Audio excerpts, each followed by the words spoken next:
1971 সালে যখন আমাদের বাংলাদেশটা স্বাধীন হয়, তখন যেদিকেই মানুষ তাকাতো শুধু খাল বিল নদী নালা ছাড়া মানুষের চোখে আর কিছু পড়েনি।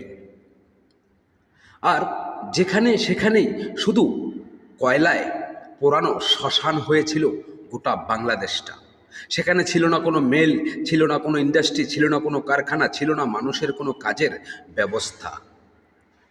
আর ওই যুদ্ধ বিধ্বস্ত কয়লায় পোড়ানো শ্মশানের দেশটার দায়িত্বটা নেয় বঙ্গবন্ধু শেখ মুজিবুর রহমান, তাও 1972 সালে। আর 1972 সাল থেকে 1975 সাল পর্যন্ত মাঝখানে 3 বছরও পূর্ণ হয়নি। আর ঠিক তখনই বঙ্গবন্ধুর সপরিবার সহকারে ওই ঘাতকরা নির্মমভাবে হত্যা করে। আর এই মাঝখানে 2 থেকে আড়াই বৎসর সময় বঙ্গবন্ধু পেয়েছিল।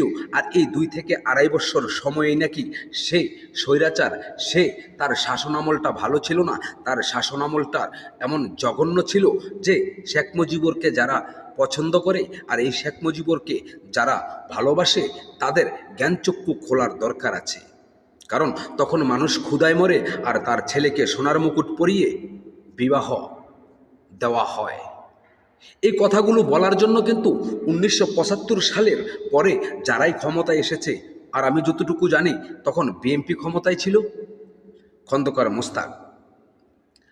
খন্দকার মোস্তাকের পর ক্ষমতায় আসে জাতীয় পার্টি এরশাদ।